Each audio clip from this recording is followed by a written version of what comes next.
MP పదవికి విజయసాయిరెడ్డి రాజీనామా చేసిన చట్టం నుంచి తప్పించుకోలేరని టీడీపీ ఎమ్మెల్యే గంటా శ్రీనివాసరావు అన్నారు. విజయసాయితో విశాఖపట్నంలో పడిన ఇబ్బందులు, జరిగిన విధ్వంసం, దాడులను ప్రజలు మర్చిపోలేదని చెప్పారు. విశాఖపట్నంలో నిర్వహించిన మీడియా సమావేశంలో గంటా శ్రీనివాసరావు మాట్లాడారు. వ్యవసాయం చేసుకుంటారంటే ఈ చేసిన ఇవన్నీ కూడా పోతాయని చెప్పని కూడా మనం ఒకసారి ఆలోచించాల్సిన అవసరం ఉంది. అంతేకాకుండా ఆయన ఒక విష్ కూడా చెప్పాడు. నాకు జగన్మోహన్ రెడ్డి గారితో వాళ్ళ కుటుంబం 3 తరాలతోటి నాకు అనుబంధం ఉంది. భవిష్యత్తులో జగన్మోహన్ రెడ్డి గారికి మంచి జరగాలని కోరుకుంటున్నాను, ఆయన బాగుండాలని కోరుకుంటానని కూడా చెప్పడం జరిగింది. అయితే ఇక్కడ ఆయన మర్చిపోయిన విషయం ఏంటంటే, నేను మొట్టమొదటి చెప్తా ఉన్నాను, ఎలక్షన్ల ముందు చెప్పాను, ఎలక్షన్ల తర్వాత చెప్పాను, లేటెస్ట్ కూడా చెప్పాను. ఆ ఎలక్షన్ల ముందు చెప్పాను, వైఎస్ఆర్ పార్టీ అనేది ఒక మునుగుతున్న పడవ అని చెప్పాను. ఎలక్షన్లు అయిపోయినా చెప్పాను, అది మునిగిపోయిన పడవ అని చెప్పి. మరి ఈరోజు మనం చూస్తా ఉన్నాం. ఆ రోజు చెప్పాం, చివరికి జగన్మోహన్ రెడ్డి గారు తప్ప ఆ పార్టీలో ఎవరూ మిగలరు అని ఆ రోజు మనం చెప్పిన మాట ఈరోజు నిజమైంది. మరి ఒక రకంగా చెప్పాలంటే జగన్మోహన్ రెడ్డి గారికి మరి ఆత్మ పరమాత్మ, ఆయన A1 A2 ఒక నీడ లాంటి వ్యక్తి. ప్రతి నేరంలోనూ ప్రతి యాక్టివిటీలోనూ ఆయనతో పాటు భాగస్వామ్య వ్యక్తి. అటువంటి వ్యక్తి కూడా ఈరోజు పార్టీకి అలాగే పదవికి రాజీనామా చేసి దూరంగా జరిగిపోతున్నాయంటే ఇది ఆరంభం కాదు. గతంలో చాలా జరిగాయి. చాలా మంది ఎంపీలు రాజీనామాలు చేశారు.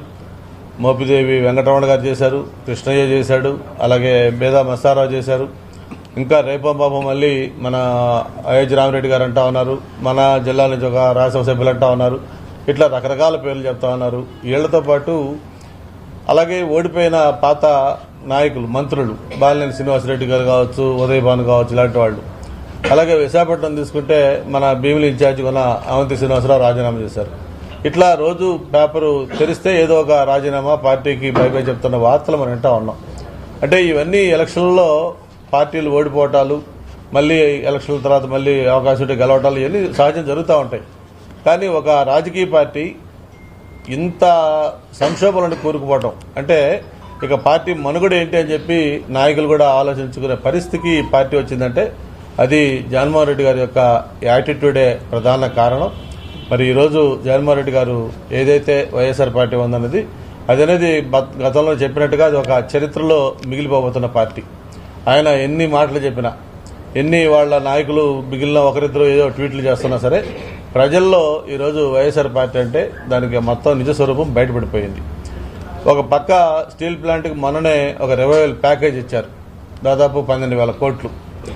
అది 1,000 లేకపోతే 2,000 లేకపోతే 100 కాదు, 12,000 కోట్లు దాదాపు ప్యాకేజ్ ఇస్తే ఓకే, దాని మీద ఇంకా ఫర్దర్గా ఏమైనా కావాలంటే అడగొచ్చు, ఇంకా మైన్స్ ఓన్గా ఇవ్వాలని అడగొచ్చు, లేదు ఇంకేదైనా డిమాండ్ ఉంటే అడగొచ్చు. కానీ ఇచ్చిన 12,000 కోట్లు కూడా వక్రీకరించే విధంగా ఇదేదో దీంట్లో కుట్ర ఉంది, దీనివల్ల ఏం లాభం లేదు, ఎంత లాభం ఉందనేది సెకండరీ. ముందు 12,000 కోట్లు ప్యాకేజ్, 20,000 ప్యాకేజ్ ఇచ్చినప్పుడు కనీసం దానికి ఒక కృతజ్ఞత చెప్పి భవిష్యత్తులో ఇంకేం చేస్తే బాగుంటుందో సజెషన్స్ ఇస్తే అందరూ కూడా దాన్ని అప్రిషియేట్ చేసేవాళ్ళు.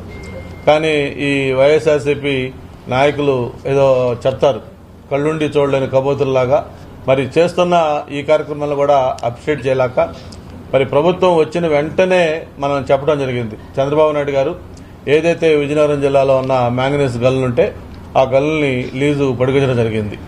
అంతేకాదు స్టీల్ మినిస్టర్ సాక్షాత్తు కుమారస్వామి గారిని విశాఖపట్నం స్టీల్ ప్లాంట్ స్వయంగా రప్పించి ఆయన ప్లాంట్ మొత్తం కూడా తిరిగి ఆయన కూడా ఒక స్పష్టమైన ప్రకటన ఆయనతో కూడా చేయించడం జరిగింది.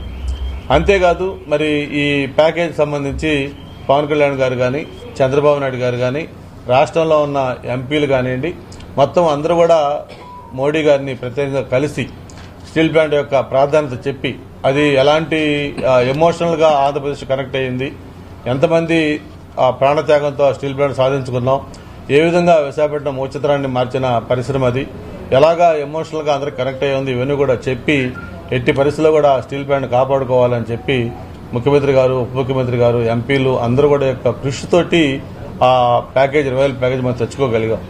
ఎస్, ఇంకా అవసరం వస్తే భవిష్యత్తులో ఏం కావాలో వాటి కోసం ఇంకా పోరాటం చేయాల్సిన అవసరం ఉన్నప్పుడు ఖచ్చితంగా Telugu Desam party, Janasena party, Bharatiya Janata party కూటమి తరఫున తప్పకుండా అన్ని రకాల పోరాటాలకు కూడా సిద్ధంగా ఉన్నామని చెప్పిన కూడా తెలియజేసుకుంటూ దాన్ని కూడా ఈరోజు రాజకీయంగా మాట్లాడుతున్న వైసీపీ నాయకులు కనీసం జ్ఞానోదయం కావాలి వాళ్ళకి. భవిష్యత్తులో ఏం చేస్తామనేది మేము చేసి చూపిస్తాం. మరి 5 ఏళ్లు వైఎస్ఆర్ పార్టీ అధికారంలో ఉండగా ఆ స్టీల్ ప్లాంట్ సంబంధించి ఏం చేశారో మనం చూసాం. ఒక్కసారి జగన్మోహన్ రెడ్డి గారు కనీసం 1400 రోజులుగా వాళ్ళు అక్కడ పోరాట కమిటీ దీక్షలు పోరాటం చేస్తామంటే వాళ్ళ కనీస మద్దతు పలికిన పాపాని వల్ల వాళ్ళు కలుస్తామంటే కనీసం అవకాశం ఇవ్వకపోతే చివరికి ఎయిర్పోర్ట్లో ఆయన ఒక ప్రోగ్రాంకి వచ్చినప్పుడు ఆ ఎయిర్పోర్ట్లో నిలబడి 2 నిమిషాలు మొక్కుబడిగా మాట్లాడి వెళ్ళిపోయిన విషయం. అంతేకాదు ఒక అఖిలపక్ష పార్టీ సమావేశం పెట్టమంటే ఏమాత్రం ఒప్పుకోలే. ఢిల్లీకి ఒక డెలిగేషన్ తీసుకెళ్లమంటే దానికి కూడా సస్యమని అన్నాడు. అటువంటిది ఈరోజు తెలుగుదేశం జనసేన కూటమి అధికారంలోకి వచ్చిన వెంటనే దాని మీద ప్రత్యేకమైన దృష్టి పెట్టడం, మోడీ గారితో కానీ లేకపోతే స్టీల్ మినిస్టర్ గారితో కానీ ఫైనాన్స్ మినిస్టర్ గారితో మాట్లాడటం, దానికి ఒక స్పెషల్ ప్యాకేజ్ కూడా తేవడం జరిగింది. అంతేకాదు మొన్నే గౌరవ ప్రధానమంత్రి గారు విశాఖపట్నం వచ్చినప్పుడు మొత్తం అన్ని ప్రాజెక్ట్స్ చూసాం మనం. మన గ్రీన్ హైడ్రోజన్ కానీ లేకపోతే ఇండస్ట్రియల్ కారిడార్స్ కానీ రైల్వే జోన్ సంబంధించి కానీ దాదాపు 2 లక్షల కోట్లకు పైగా ఆ రోజు ప్రధానమంత్రి గారి చేతుల మీదుగా శంకుస్థాపన చేసుకోవటం, ఇట్లన్నీ కూడా ఒక పక్క డెవలప్మెంట్ మోడ్లోకి ఈరోజు రాష్ట్రం వెళ్తా ఉంది. ఇదే నేపథ్యంలో మొన్న దావోస్ ఏదైతే వరల్డ్ ఎకనామిక్ ఫోరం అది ఈరోజు కాదు, గత 5 ఏళ్లుగా కూడా 2014-19లో చంద్రబాబు నాయుడు ముఖ్యమంత్రిగా ఉండగా ఆ 5 ఏళ్లు కూడా క్రమం తప్పకుండా దావోస్కి వెళ్లి అక్కడ ఇన్వెస్ట్మెంట్స్ అట్రాక్ట్ చేసిన విషయం మనకు గుర్తుంది. మరి అదే 2019-24 మధ్య జగన్మోహన్ రెడ్డి గారు ముఖ్యమంత్రిగా ఉండగా ఒక్కసారి అక్కడికి వెళ్ళి ఆ నెక్స్ట్ దావోస్ వెళ్ళమంటే అక్కడ చలి ఎక్కువగా ఉంది, లేకపోతే అక్కడ ఎందుకు వేస్ట్ లేకపోతే అయ్యని చెప్పని ఆయన మానేసిన విషయాలు మనకు గుర్తుంది. మరి అటువంటిది ఈరోజు రాష్ట్రంలో ఒక అట్మాస్ఫియర్ని మొత్తం కూడా విధ్వంసం చేసి ఎక్కడ కూడా పరిశ్రమలకు వచ్చేదానికి అవకాశం లేకుండా ఉన్న నేపథ్యంలో మళ్లీ ఆ బ్రాండ్ ఇమేజ్, ఏపీ బ్రాండ్ ఇమేజ్ని రివైవ్ చేయడం కోసం మళ్లీ చంద్రబాబు నాయుడు గారు, ప్రత్యేకించి ఈసారి యువనాయకులు లోకేష్ బాబు గారు కూడా ఆ దావోస్ వెళ్ళటం 4 రోజుల పాటు మరి అన్ని కూడా పక్కన పెట్టి ఆయన బర్త్డే కూడా లోకేష్ గారు అదే సమయంలో 23 తారీఖున అయినా కూడా అవన్నీ పక్కన పెట్టి దావోస్లో మైక్రోసాఫ్ట్, బిల్ గేట్స్ దగ్గర నుంచి మొత్తం ఎవరైతే